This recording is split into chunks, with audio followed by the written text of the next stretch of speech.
Anim sa mga butong nakuha sa Taal Lake posibleng mula sa tao ayon yan sa PNP Forensic Group.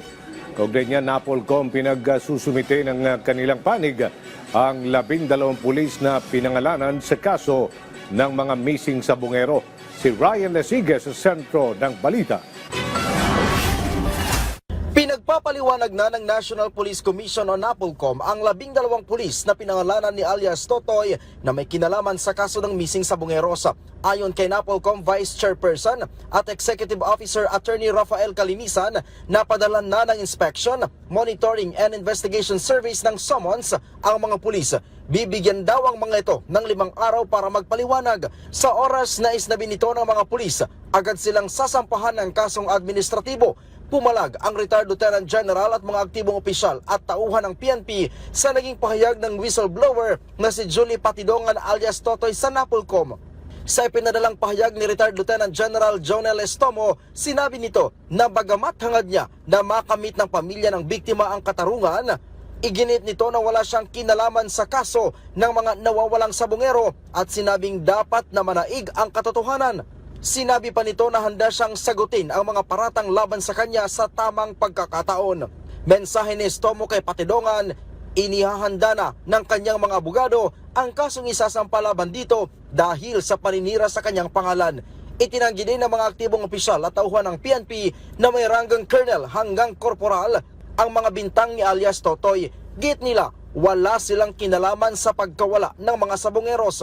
Samantala, posibleng abutin ng 21 araw ang gagawing pagsusuri ng PNP Forensic Group sa mga buto na nakuha ng technical diving team na sumisisid sa Taal Lake para sa investigasyon ng missing sabongeros. Ayon kay Police Brigadier General Benjamin Sembrano, ang director ng PNP Forensic Group, aabuti ng 5 hanggang 7 araw ang pagproseso kung buto ba ng tao o hayop ang nakuha mula sa Taal Lake. Nasa 5 hanggang 7 araw naman ang bibilangin para makakuha ng DNA samples mula sa mga buto.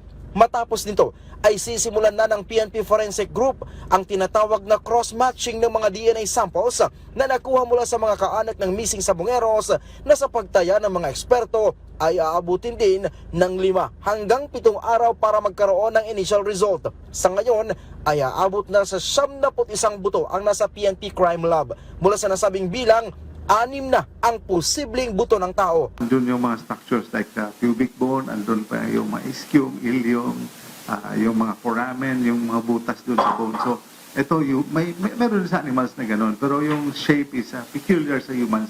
Makikita mo talagang pang tao. Habang nasa 18 DNA samples na rin ang hawak ng PNP Forensic Group mula sa mga kaanak ng missing sabongeros. Aminado ang PNP Forensic Group na hindi magiging madali ang pagkuha ng sample mula sa mga buto lalo pat matagal itong nakababad sa tubig. I wouldn't discount the possibility na makakuha. I wouldn't also discount the possibility na hindi kami makakuha. Ang sa amin po is whether or not makakuha kami o hindi, we will subject everything sa examination po.